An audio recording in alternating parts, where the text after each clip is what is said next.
Hey guys, I'm still trying to figure out the whole doing public Q&A things and recording in public. So the audio I didn't get was particularly fantastic for this one. Luckily, I had someone edit it for me. It's better than it was prior, but it's still gonna sound like it's coming from someone's phone, and I apologize for that.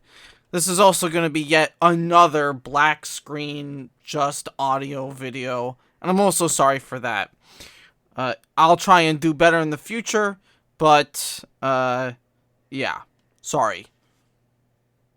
Also, just as a quick update, I need to reinvent my outro.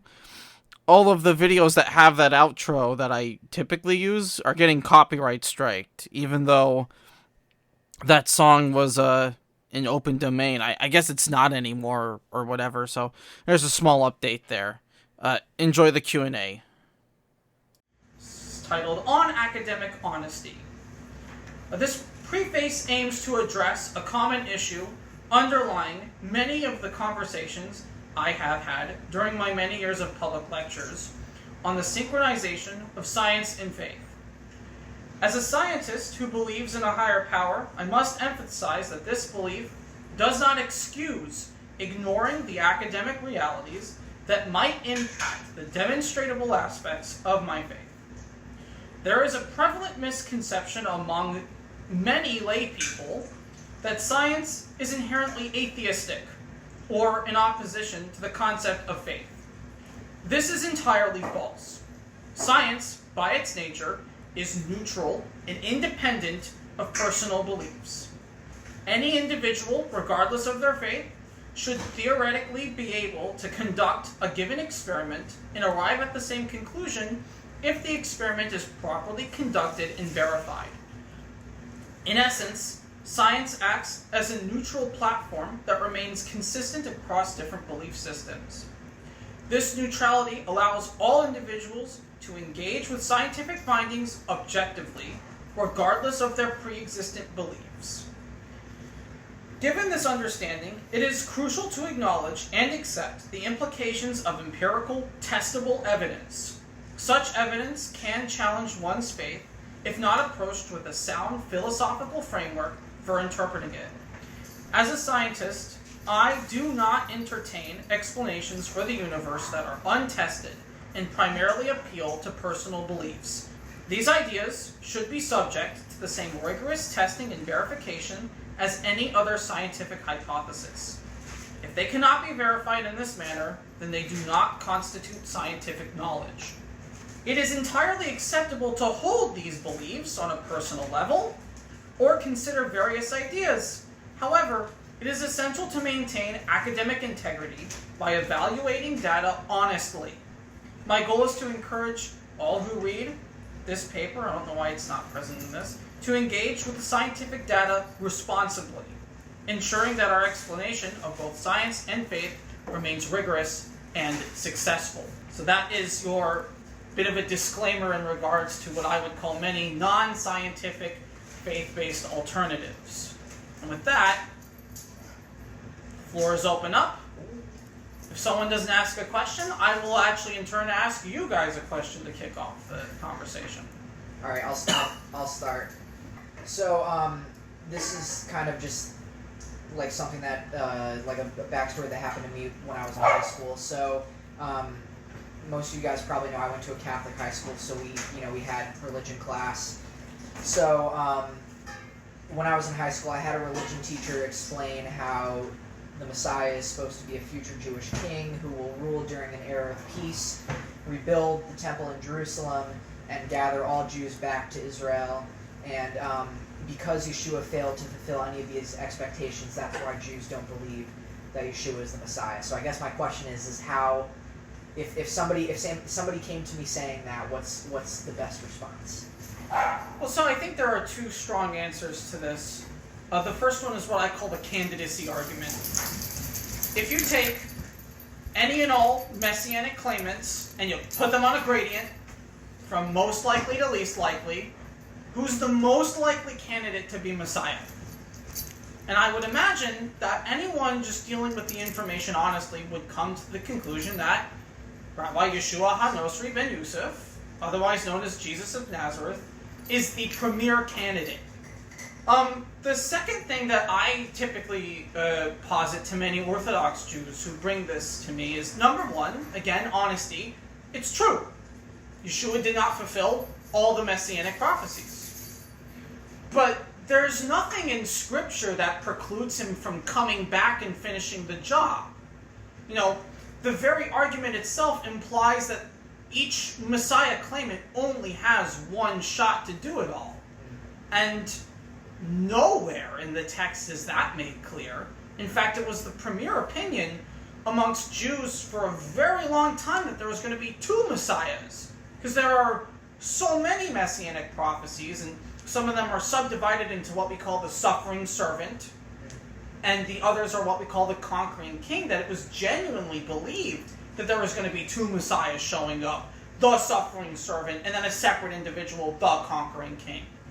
You know, we maintain that Yeshua fulfilled all of the suffering servant prophecies, and that he's coming back to fulfill all the conquering king prophecies. Now, does that mean that someone else can do the job? Of course!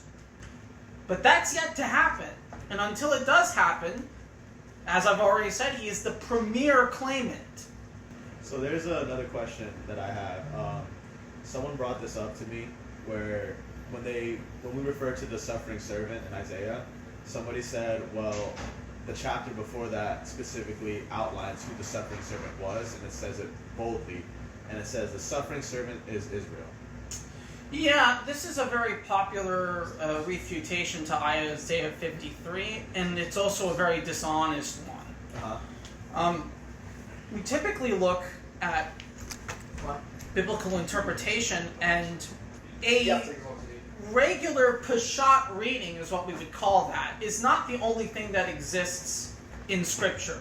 There's also the remez, or the hidden meaning. And so, you know, I think a responsible understanding of Isaiah 53 would say, of course, a regular Peshat reading of Isaiah, of the entire book, is of Israel.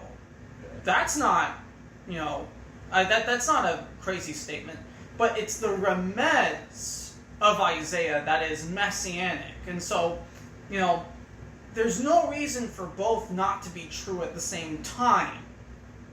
So, understand that even though Isaiah 52 says that the suffering servant is Israel, the hidden meaning behind that is that the Messiah will be like Israel.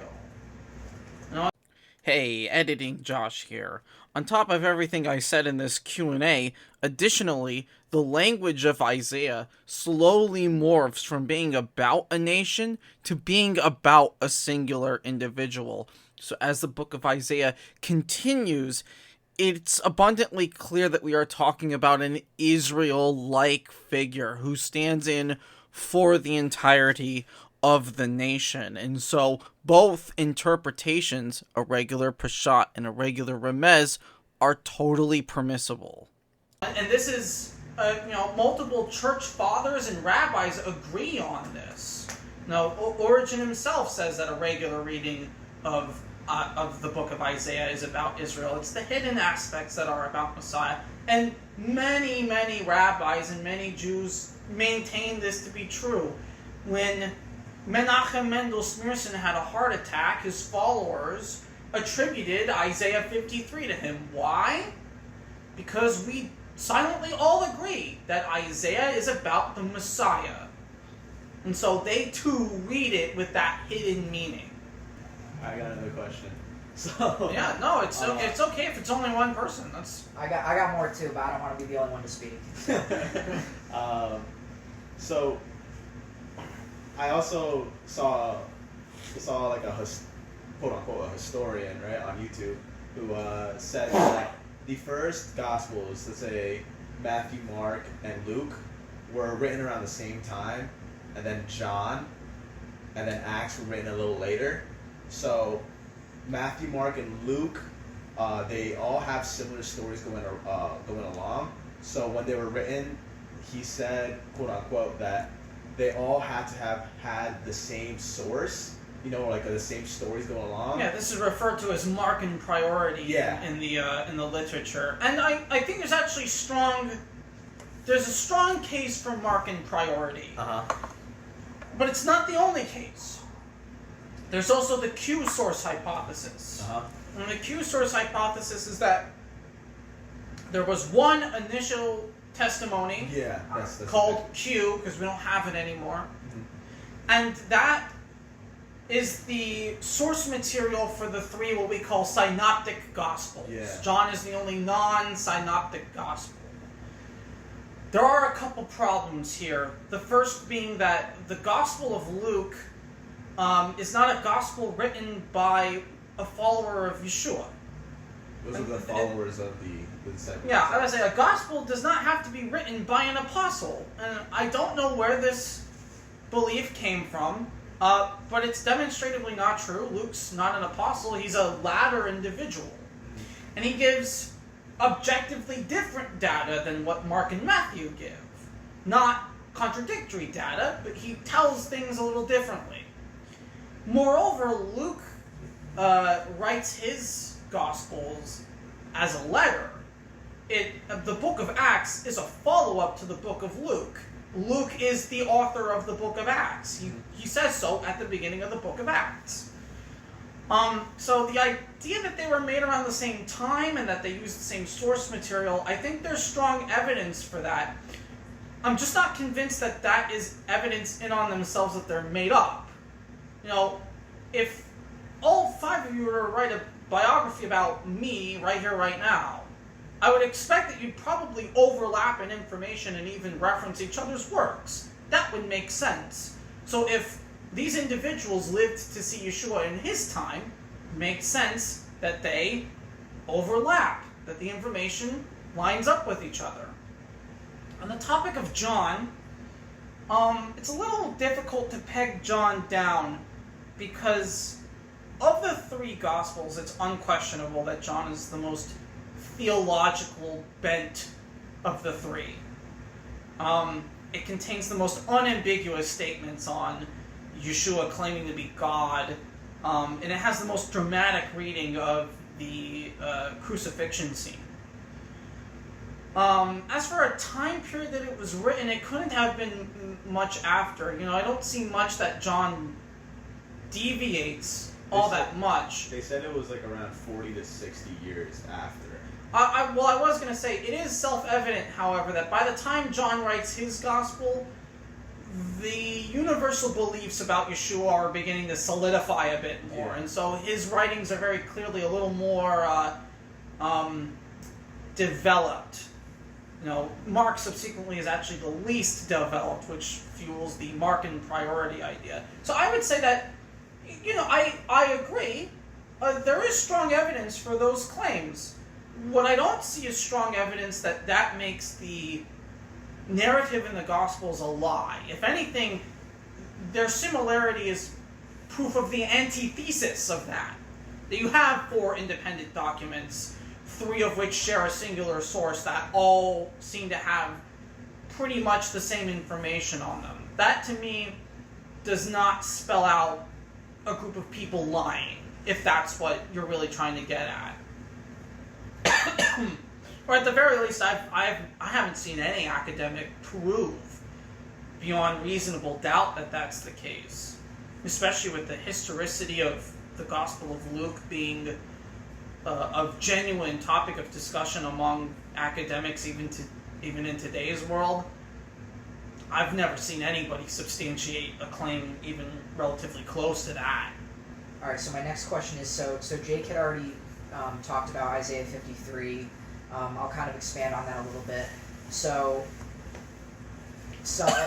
a couple of other passages along and chapters along with Isaiah 53 that are considered to have information about like messianic prophecies. So you have Isaiah 53, you have Micah chapter 5 verse 2, and Psalm 22. So Isaiah 53, as Jake mentioned, is the suffering servant passage. Micah chapter 5 verse 2 says, "But you, Bethlehem Ephrathah, though you are small among the clans of Judah, out of you will come from me one who will be a ruler over Israel, whose origins are from old and from ancient times. And then Psalm 22 is similar to Isaiah 53 in that it describes the intense suffering of the, what would you call it, psalmist, the person who writes it. So I guess my question is how, I just want to learn about these three passages because I'm not really that familiar with them and how they connect to Yeshua as being the Messiah. Well, I'm afraid you've cut me out a bit here because this isn't my area of expertise per se. What I will say is that I actually take a deviant approach, a fringe minority approach. I don't think any psalm is a prophecy. Okay. And the reason why I don't think this is because the Book of Psalms is a collection of poems. Now, read messianic notions into it, one may be. I just don't think that the psalmist, of which many of these, even according to historians, were written by King David,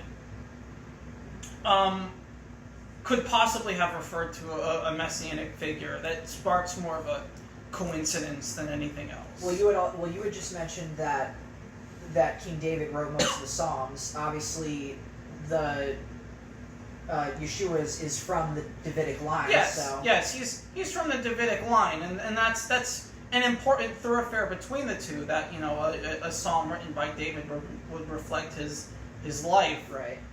What I would say is that these messianic prophecies they quintessentially connect to Yeshua through the Gospels, through the records we have of him fulfilling these prophecies. I don't. A lot of the messianic literature is literature that I don't really study all that much, but it's interesting. I've never actually heard an academic even try and address Micah 5-6. Oh yeah. I wonder if maybe talk to one of the biblical study guys at my college to see why that is. I do know that Micah is considered one of the last prophets, and that most of what he says, to some extent, is messianic in nature, because he's always telling Israel about the better upcoming future. But I would have to do a little bit more before I gave you more connections on that, because it's not really my area. Does the future exist? Oh, now we're talking. Whoa, just got deep real quick. I'm going to go ahead and say no. And? Look, how about some basic science? No theology, right? I see proof for the past. There's proof for the now. Who here has got proof of a future? So God can't see future? Wait, so she's saying future in a very broad term. Like, what do you mean? Like tomorrow. Like tomorrow. So what we're asking is, does tomorrow physically exist somewhere in existence right here, right now? I see. Okay. Gotcha. And again, I would maintain that the answer is no. I don't think the future exists. But God is all-knowing, right? Yeah, but he could be all-knowing without needing to see the future. So, for instance, if God knows you intuitively to the point that he knows what he's going to do, that in on itself doesn't mean he's looking into the future to know what you're going to do. I think there's a lot of narrative problems in believing the future exists in the Bible. For one, any and all examples of telling the future could easily just be God telling you what the plan is. So, for example, I predict that you're probably going to end up at your home by the end of tonight, right? But I'm not looking into the future to tell you that.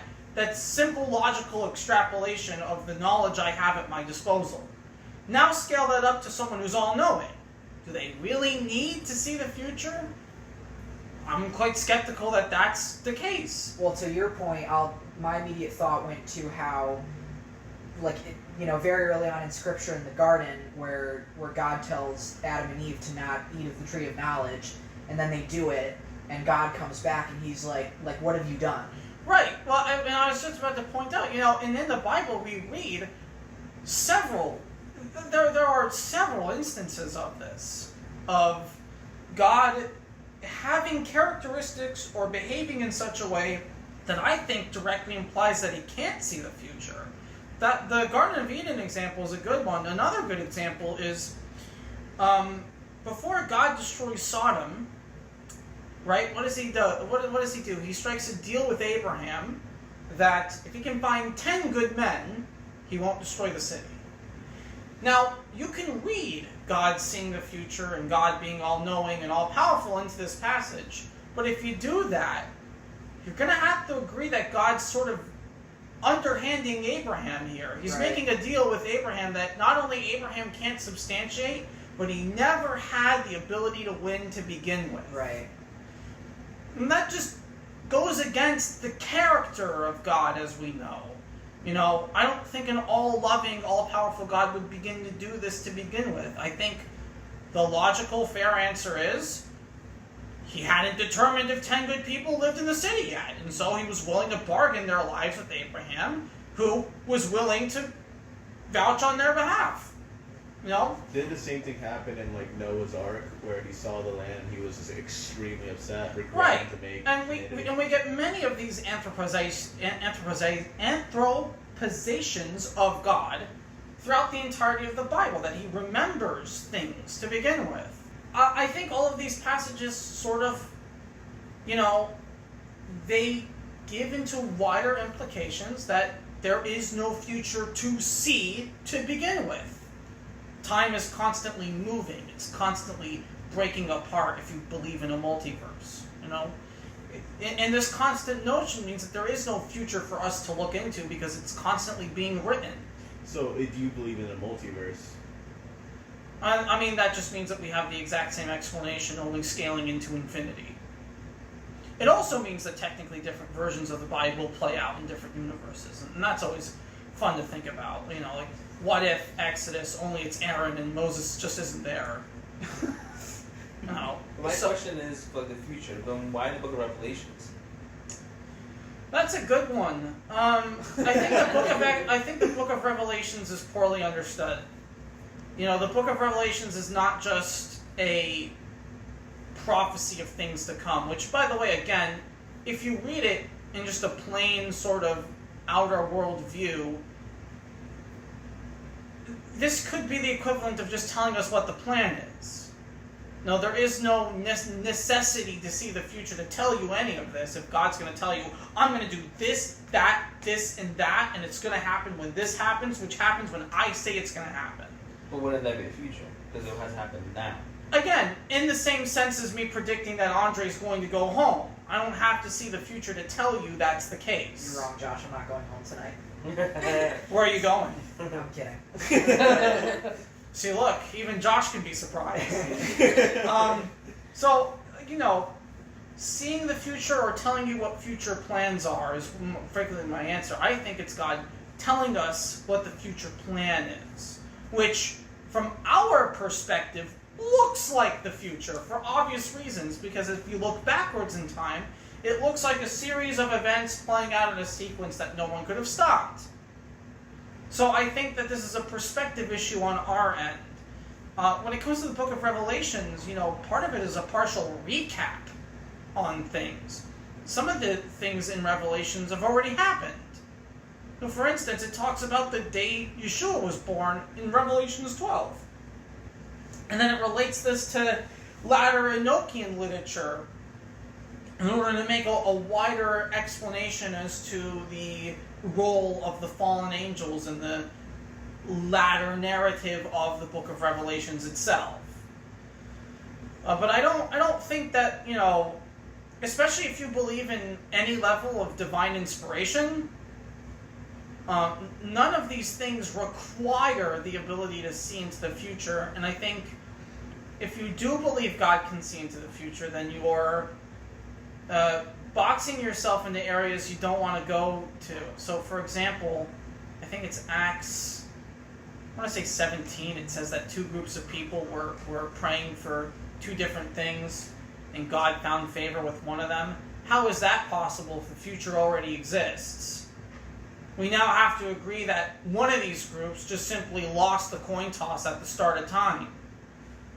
And and then now we get into the big problems of, say, like predeterminism. If the future already exists, then realistically speaking, you don't have any real free will. God already knows what your choices are going to be ahead of time. So I think that a belief in the future runs problems with free will, and anyone who knows me knows that I'm a free will absolutist. No, I believe that there's free will beyond question.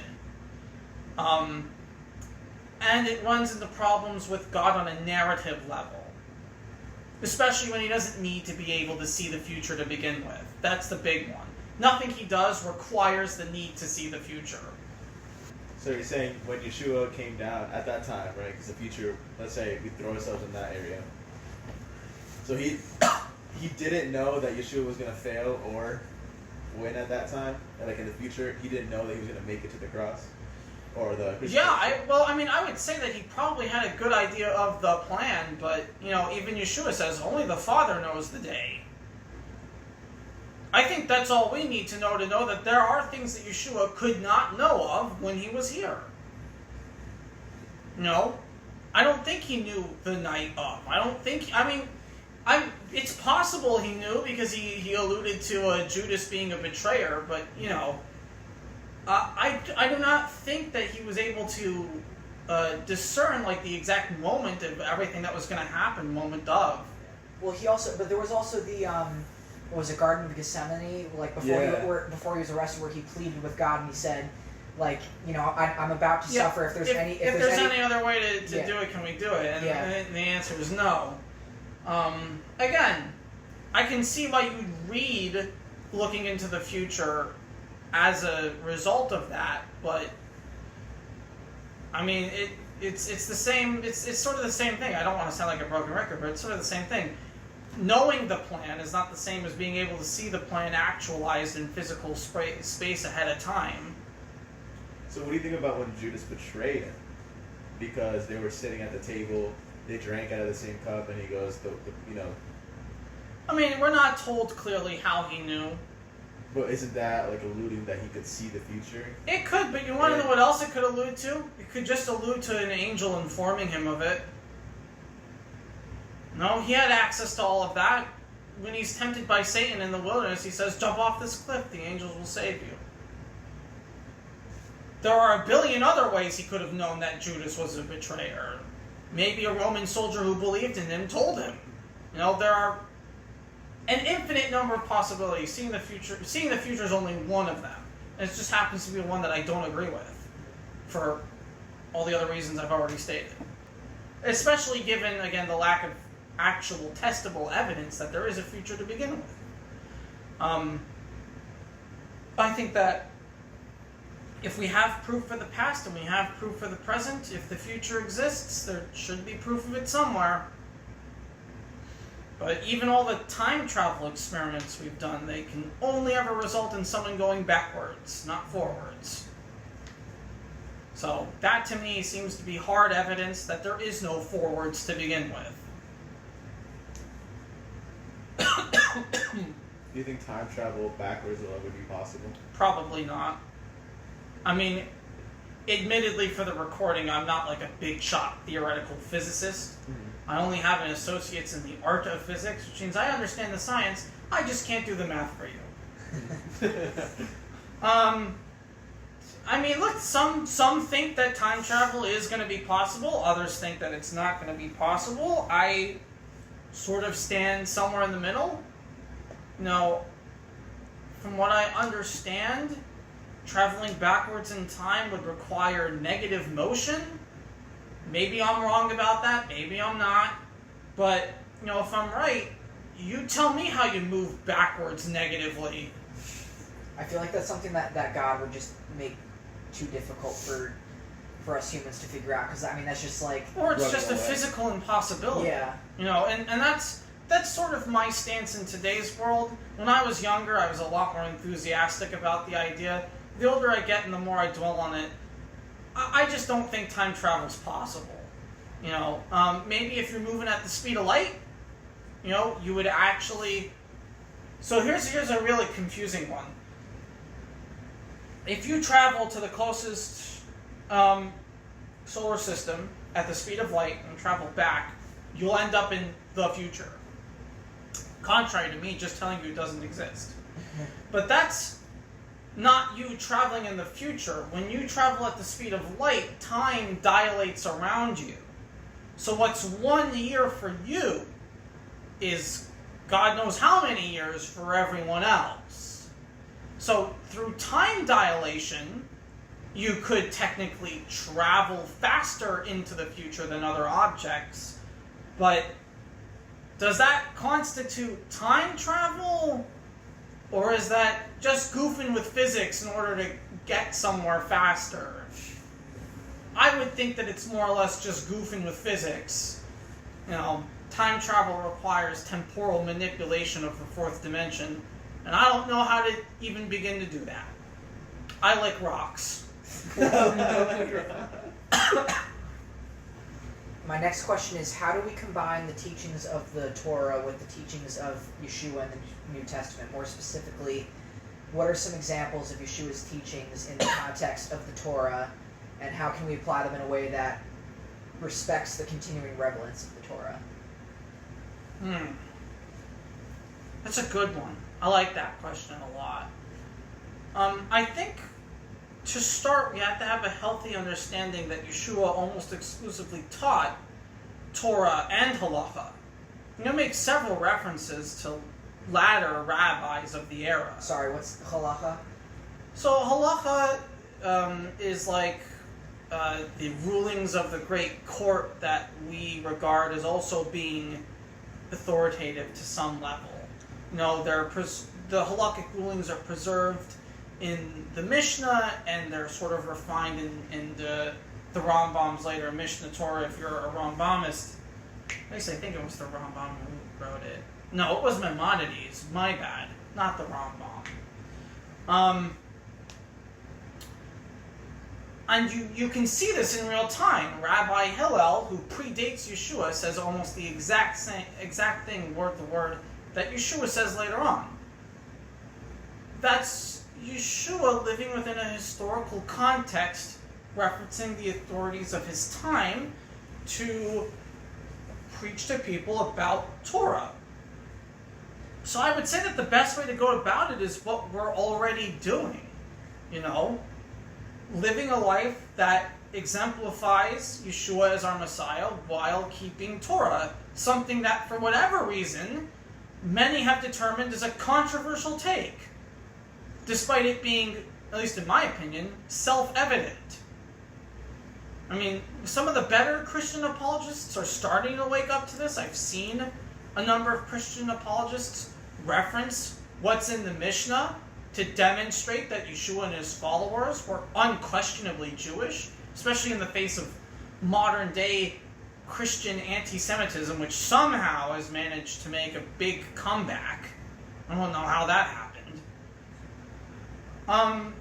So I would just say what we're doing now is the answer, and that might seem like a cop-out because we all agree with our religion. Woo, right?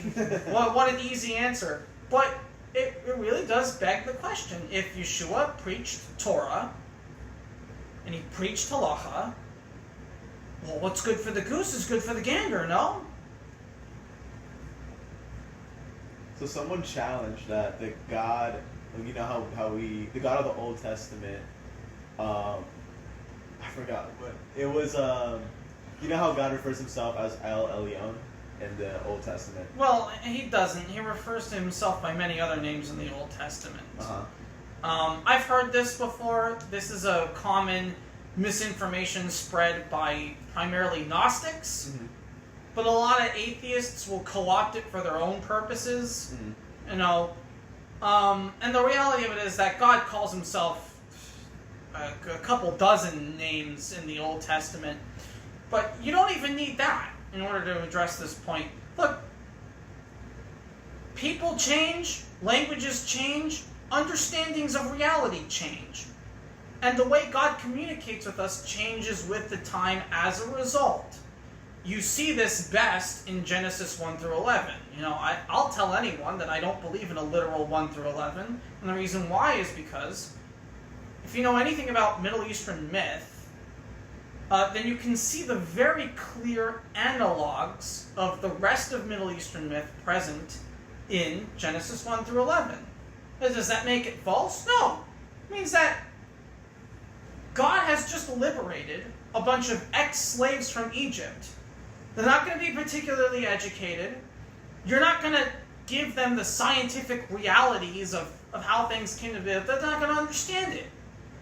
God approaches you on your level.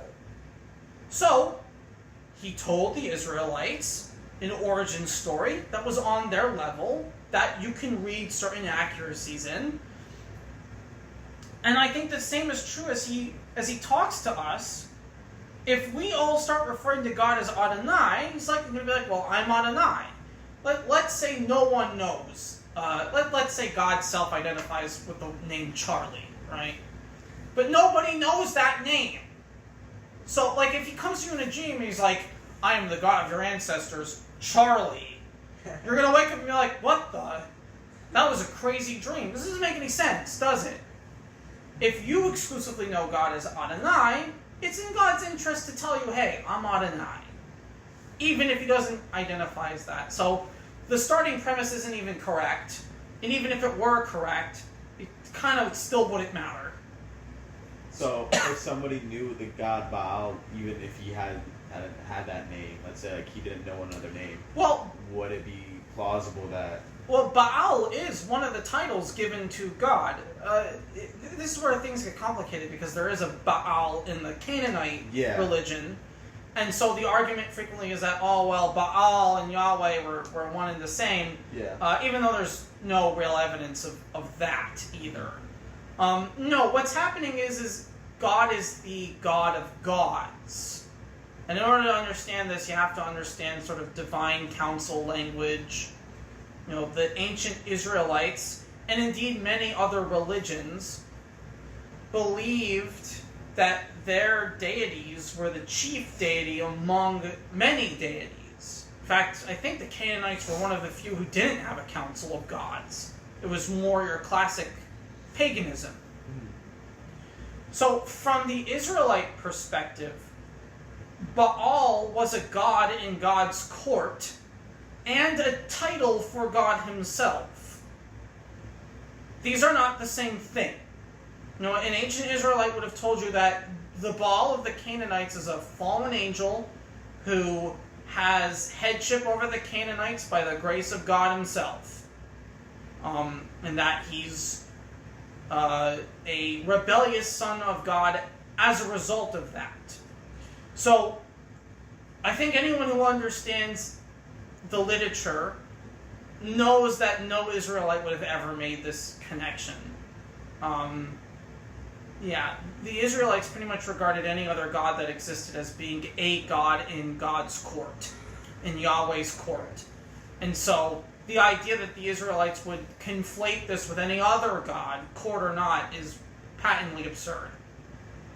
Just for context, you had mentioned Genesis 1 to Genesis 11. Obviously, Genesis 1 is the creation story. What's Genesis 11? Genesis 11 ends with the genealogies going all the way down to Abraham. Okay.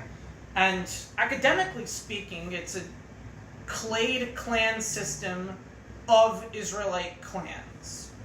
This is a very complicated topic that I don't think we have a lot of time for.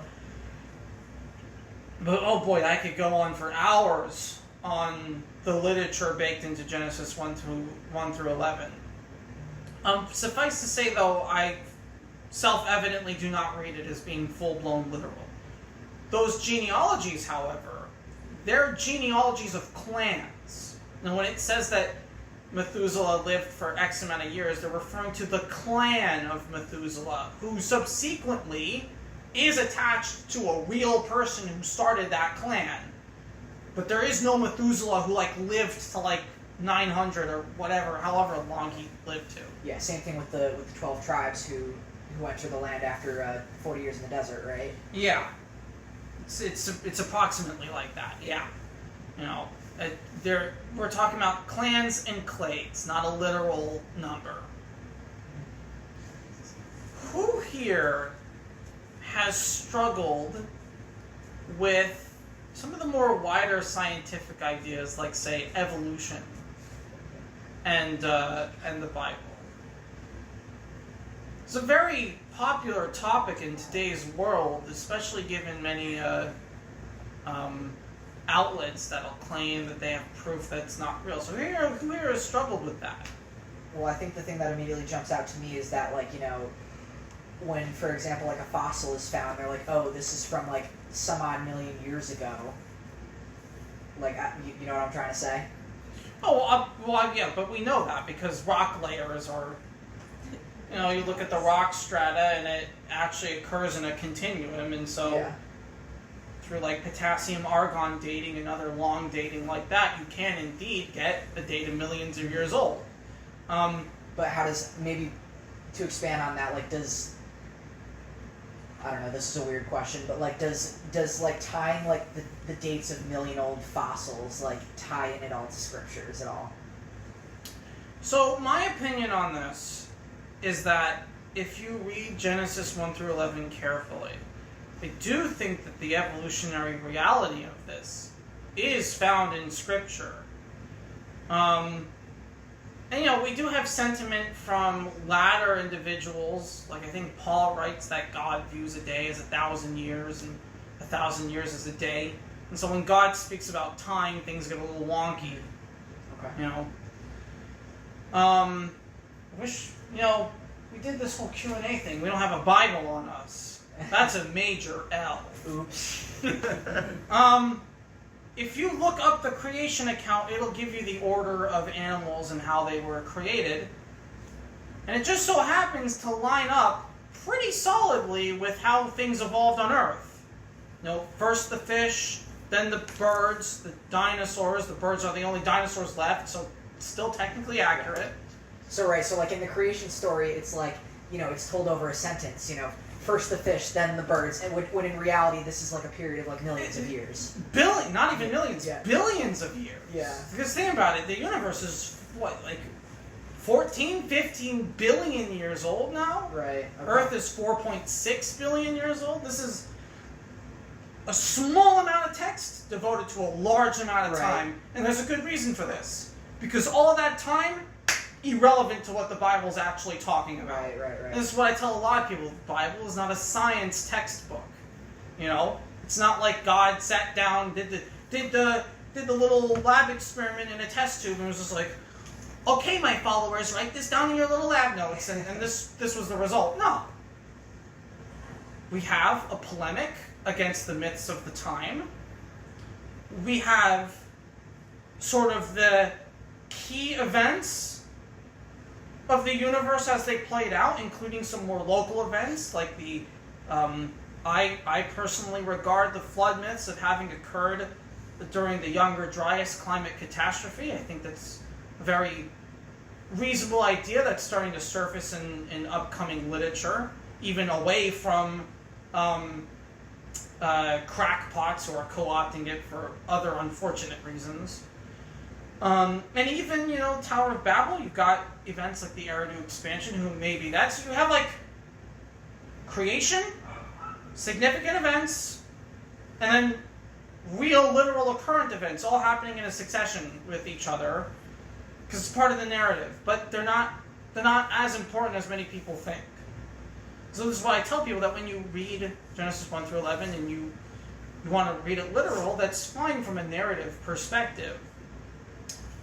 But when people try and tell you that, oh, you can't think of it as a myth, that means that you're saying God's lying. I don't remember being part of any meeting that confirmed that myths were lies. And last I checked, no one reads a myth as a lie.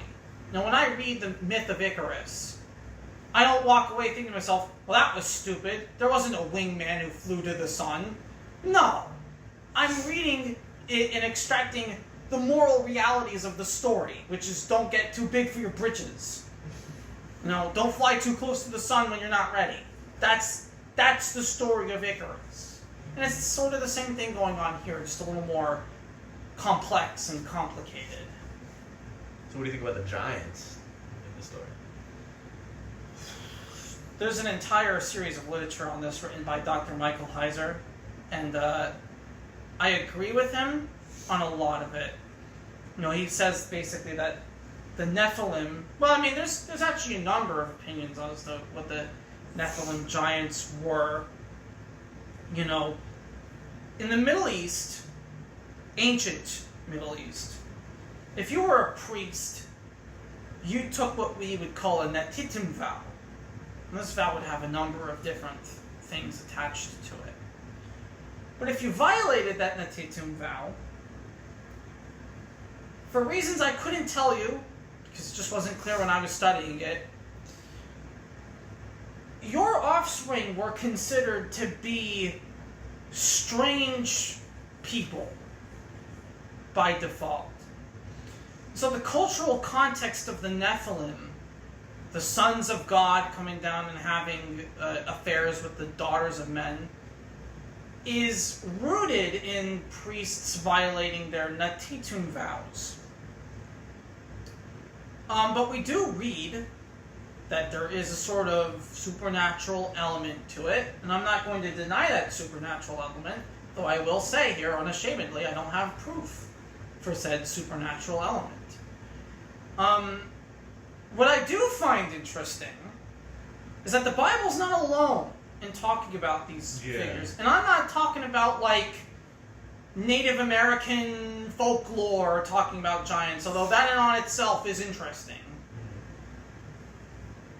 Well, I mean, no. Go back a sentence.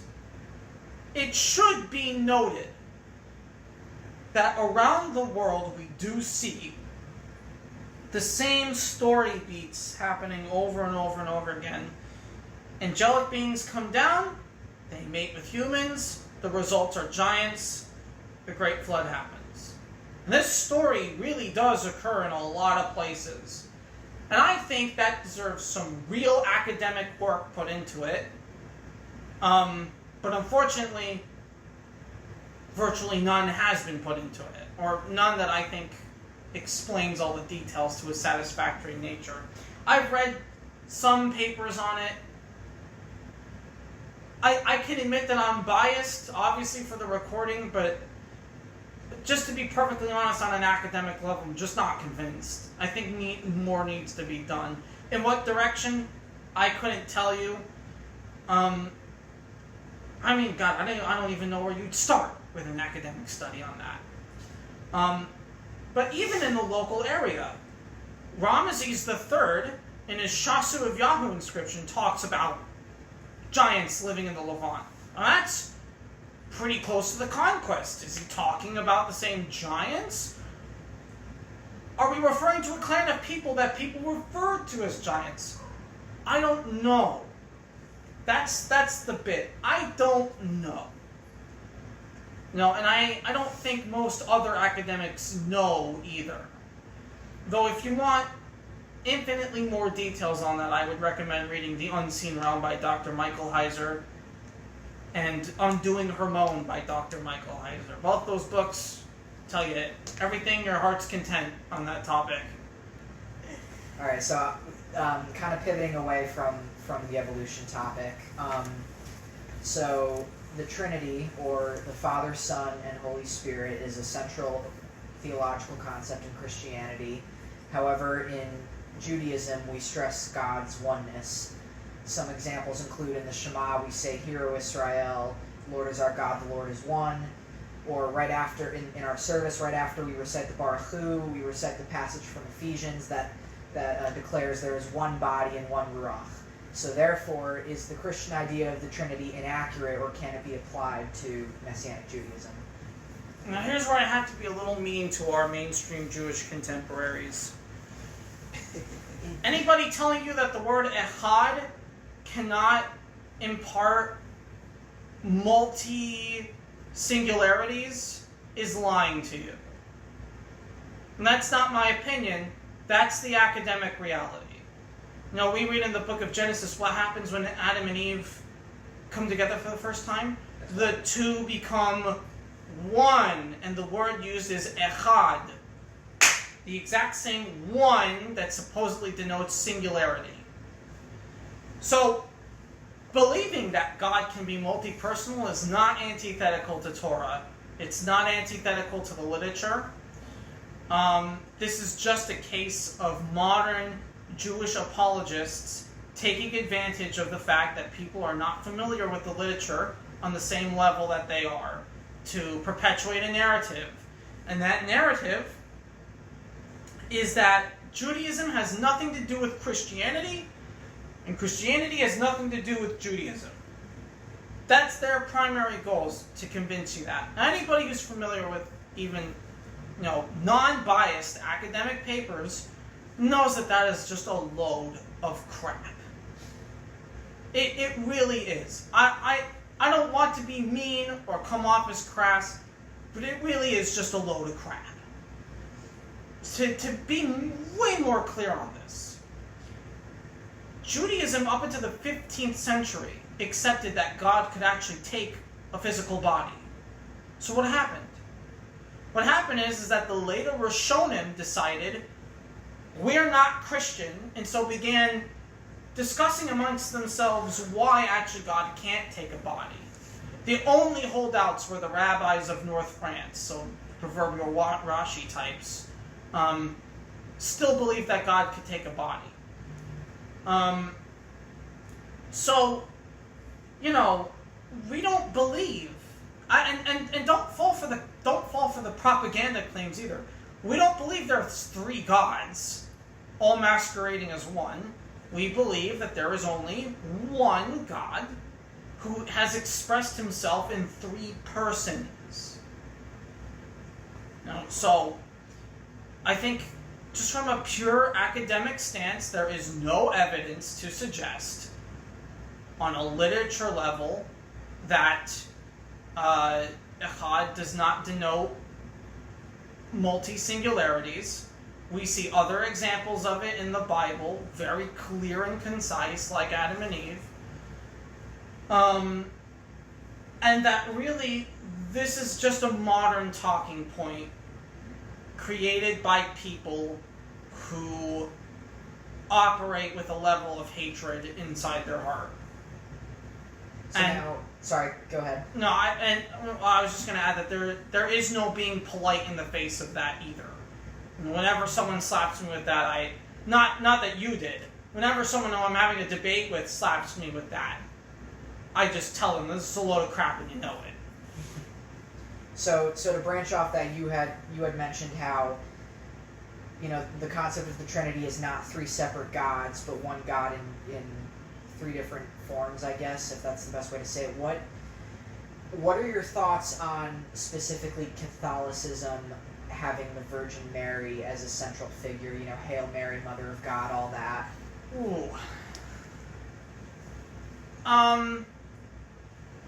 I understand why the Catholics think it, and I don't think there's any harm in treating Mary as an intercessor, even though intercession doesn't actually. Well, ideally it shouldn't exist in Judaism, but it does. What's intercession? Intercession is when you go to someone's grave or you pray to someone to talk to God on your behalf. Okay.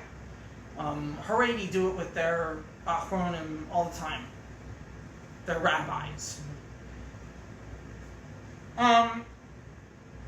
I think there's a logistical problem in that, God predates Mary, so how could she possibly be the mother of God?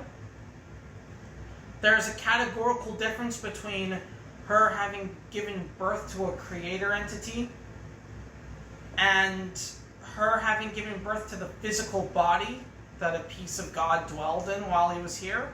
Those are two different things. She's the mother of Yeshua, the Messiah, who also happens to be part God. That's not the same as being the mother of the God of Israel, an entity that predated her by, if you want to believe me, 14.5 billion years. I think calling her the mother of God is a little ridiculous. But I'm not going to call it what it isn't. It's not heresy. nothing in Torah or Halacha necessarily condemns this belief either. So to be fair to our Catholic contemporaries, I don't agree with what they say. I think what they say is foolish. But technically, it's whatever. So when you say heresy, you mean like going against scripture is what you mean? Yeah, going against the law, going against halacha, these are things that are truly heresy. And I normally tell people to be very careful to throw out the term heretic. Okay? If you read the punishment for heresy, it's death. And halacha tells us that if you get someone killed who didn't deserve to die, you die with them.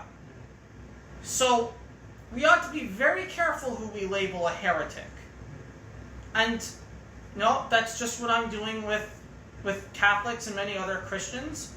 Again, I don't agree with what they say about Mary, but nothing I read from Torah or Halacha necessarily violates Torah or Halacha, so it's technically an okay thing to believe. Again, albeit philosophically foolish thing to believe, as it may be. So you're saying in ancient Israel, the penalty for heresy was death? Oh yes. Gotcha. Okay. Oh yeah. If you were a heretic, they'd just kill you. I do have one question with the whole Catholic and Mother Mary, God.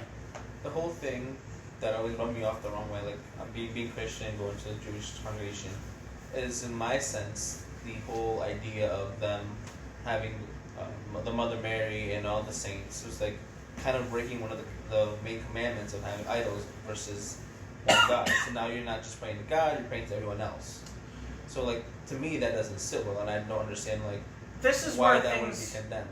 Well, this is where things get a little wonky, right? When the Bible says thou shalt not have idols, well, I mean, actually, more accurately, he says, I am your God, you shall have none before me. And this is a reference to the fact that the Israelites were henotheistic. As I said earlier, they really did believe in other gods. They just believed that God was the God of gods. Things get a little wonky here in that it's unclear where Middle Eastern idol worship intersects with saints and iconography. And I think that it requires a fine-toothed comb to really go through that topic, because the idols that the Bible is referring to are objectively just not the same as the saints, if I were speaking academically, honestly. An ancient Middle Eastern idol would have been a big statue that, would have a perpetual fire in it. You would put bread in it. Sometimes you'd put your human captors in it, and they believed that their God literally inhabited that statue. That's why you fed it to begin with. I don't see anybody feeding saint statues. I don't see perpetual fires burning unless you count the candles, which I think is a bit of a stretch. I just being as fair as I possibly can be. And you would go out to battle in these things, by the way. You would, just like how the Israelites carried the Ark of the Covenant to battle, the Baal worshippers would carry a giant statue of Baal with them. When you read ancient Middle Eastern gods fighting each other, you're reading an account of one civilization's army and their god fighting another civilization's army and their god. Whoever won, free medal.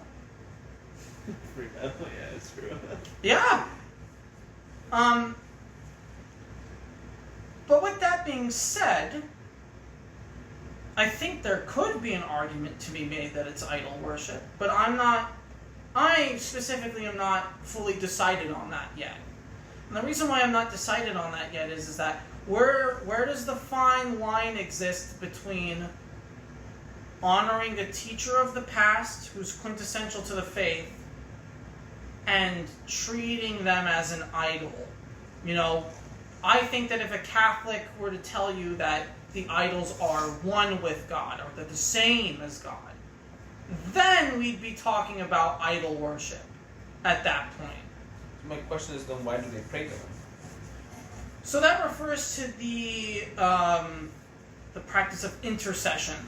So again, where you pray to a certain person to intercede on your behalf to God, to His face. In other words, instead of praying to God, you would be like, dear whoever, please talk to God and see if you can curry more favor than I could by myself.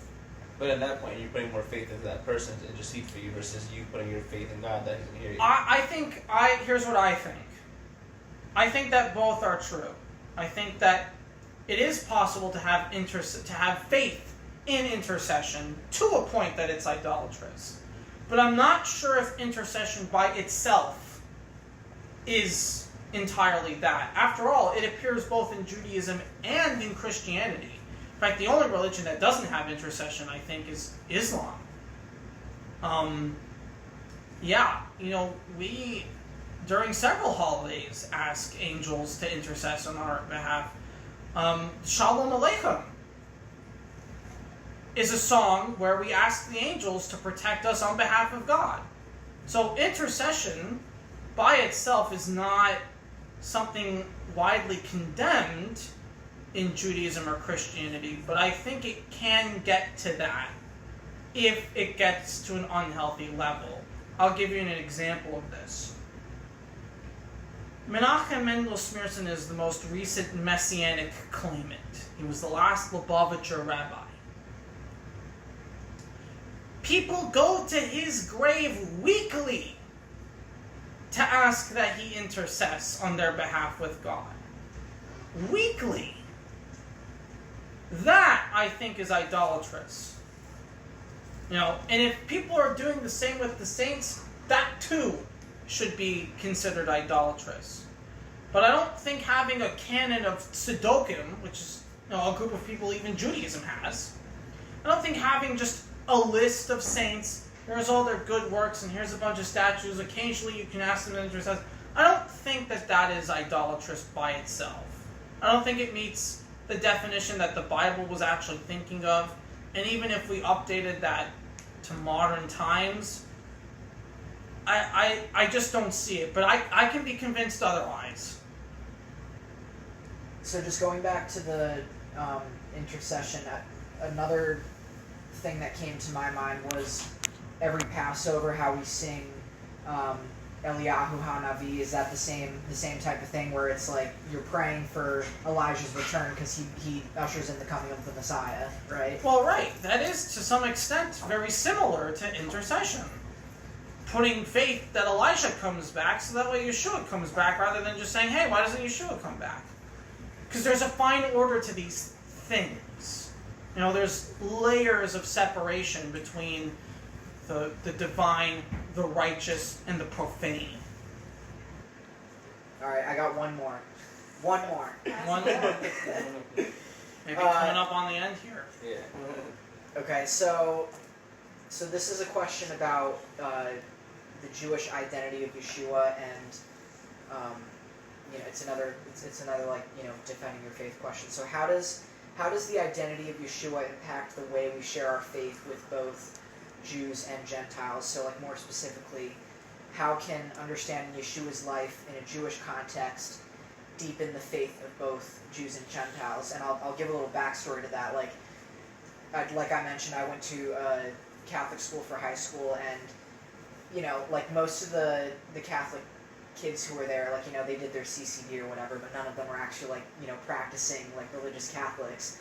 And when they take their first religion class and the religion teacher says, "Oh yeah, Jesus was a Jew," they're all like, "What?" So I don't know if that applies to this at all, but yeah, how does Yeshua's life in a Jewish context, how can that deepen the faith for both Jews and Gentiles? Well, I think it's easier to start for Christians because they actually believe in Yeshua, whereas most Jews don't. I think it deepens the Christian appreciation for who Yeshua truly was. One of the things I'll frequently do with Christians, I'll ask, why do you think Yeshua's Messiah? And they'll point to the Old Testament, they'll point to all the typical things, and they don't really give a real answer because they don't understand the question. you can point to the messianic prophecies, but if you don't know why those are even important to begin with, then you pointing to them doesn't mean anything. Yeshua is Messiah specifically because he fills the requirements found in a Jewish context, in a Jewish book, within the Jewish faith. This naturally concludes that he's the Jewish Messiah. And this is the part that Christians, I think, don't appreciate the most. You don't believe in the Christian Messiah. Such a figure didn't exist back then. You believe in the Jewish Messiah. Which a lot of Christians, like I said, are unaware that Yeah, Jesus was a Jew. A lot of them are unaware of this because as the church and as the Jewish people grew away from each other, their identities became distinct. Christianity said, well, we're not Jewish. And Judaism said, well, we're not Christian. And both of them rejected the Book of Enoch for being a little too close to the other. It was smack dab in the middle, wasn't it? Yes. Yeah, pretty much. So, I think for Christians, opening this door up enables them to have a better understanding of, one, the unique position that non-Jews have in the kingdom of Israel, which I think is an important thing to emphasize. Especially in a movement like ours that still maintains a significant difference between the two nonetheless. This is one of the big issues that we wrestle with a lot. And really, for Jews,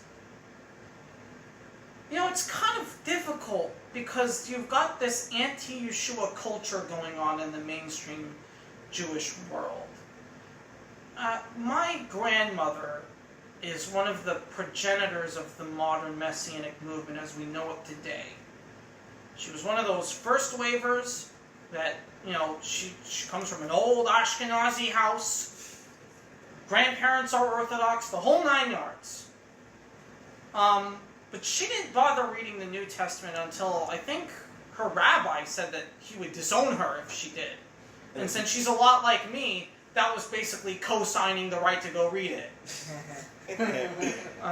Fastest way to get me interested in something to be like, yeah, this thing sucks, don't do it, loser. Alright, now I need to know why it sucks. Now I need to know. And she subsequently became one of the first Messianic Jews out there. But she didn't know what that meant. So she kept this faith to herself.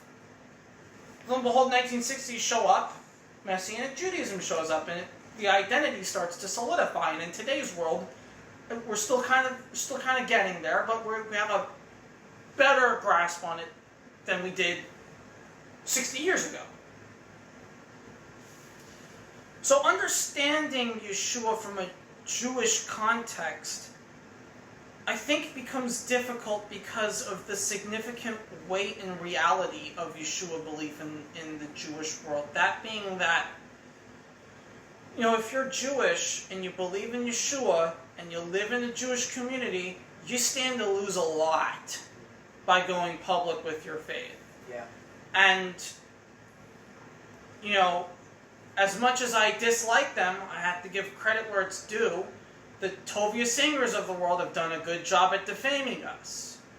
Now, if you don't know the nuance, if you don't know the reality, if you don't actually go to a Messianic synagogue, you don't care to find out, what are your conclusions going to be? Well, those are those hippy-dippy evangelicals that are LARPing as Jews. And from the outside, it's hard not to agree with that. The only reason why I don't agree with that is because I objectively live on the inside, have been in and out of the movement 3-4 times myself.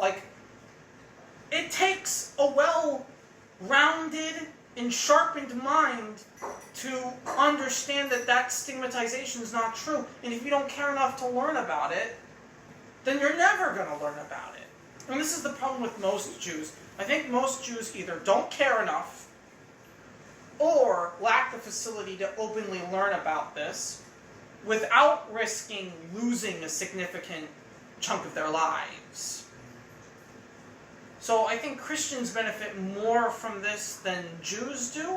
Nonetheless, it's important for us to remain steadfast in what we believe so as to help facilitate a wider change for all parties involved.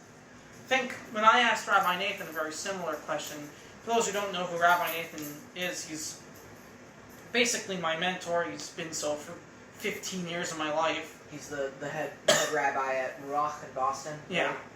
Right? Yeah. He said something that I still dwell on to this day. He's like, well, maybe Messianic Judaism is less of a movement and more of a bridge. Some Christians come over to the Jewish side of things. Some Jews come over to the Christian side of things. Either way, we're here to help. I think when Yeshua says that the road to heaven will be difficult, I think very fondly of our struggle in such a way. And I know, that's a convenient, biased thing to say. You agree with your own religion, good job. Yeah, of course, I do. But what we do, and what we do for Jews and Christians, I think is a very narrow bridge traveled that has had very positive effects, the likes of which I don't think we congratulate ourselves enough on. More Christians in today's world than ever recognize the Jewishness of Yeshua and the importance that plays in the Christian faith and in a wider context. Good. The name Yeshua was Atlas Obscura 60 years ago. Walk into any evangelical church, you'll find it. Even Protestant churches, you'll find it. So we've made some real changes. Are they the changes we want? Still, it's better than going nowhere.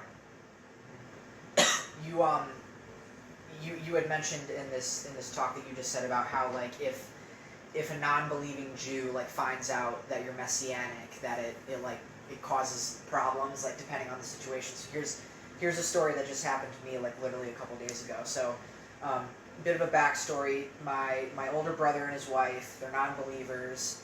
They have 2 kids who are being bar mitzvahed in September, and going out to Arizona to attend all that, of course. And I told my brother, I was like, hey, I'd love to, come up and do an aliyah for the boys, while they're reading the Torah portion.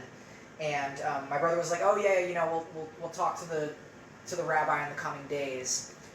And he called me yesterday, and he was like, I'm so sorry, I accidentally told the rabbi that you're Messianic, and he says you can't do an aliyah now. Yep. That's the quintessential Messianic experience. It's a very conceited effort to disclude us from the Jewish experience, even if you're definitively Jewish.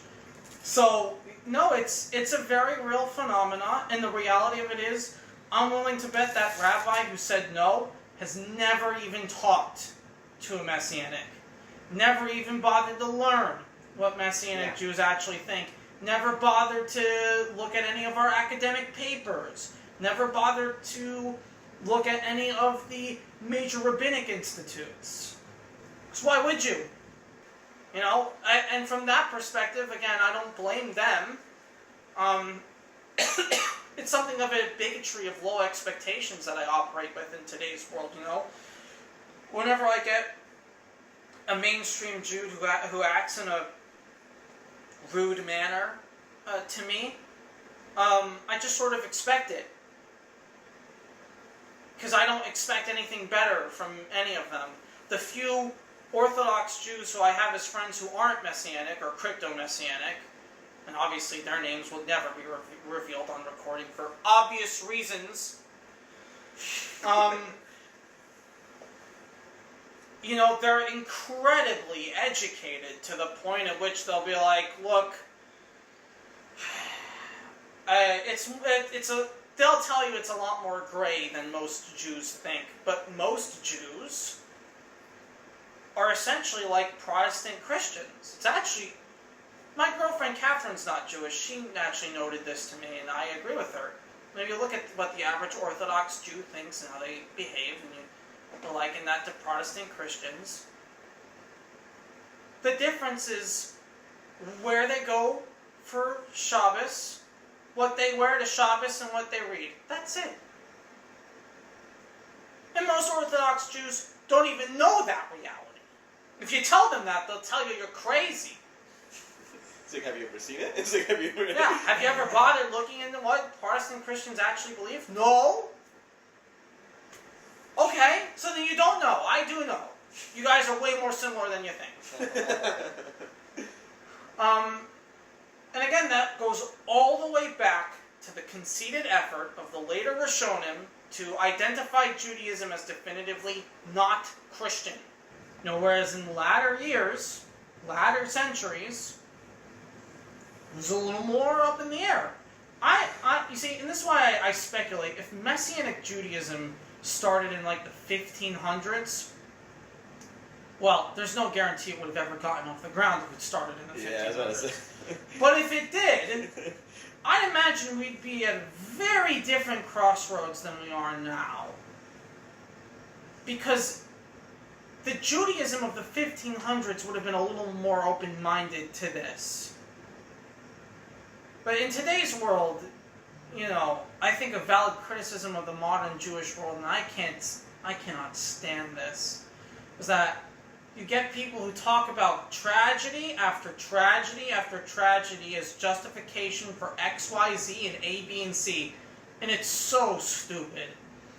No, I can't tell you how many uneducated opinions I've heard of why Yeshua's not Messiah. And they all go back to some Catholic Inquisition in the 1200s. And it's like, wow, an event Yeshua wasn't even there for? Crazy. How could you possibly connect that to him? Alright. I think that's it. That's all I got. Good.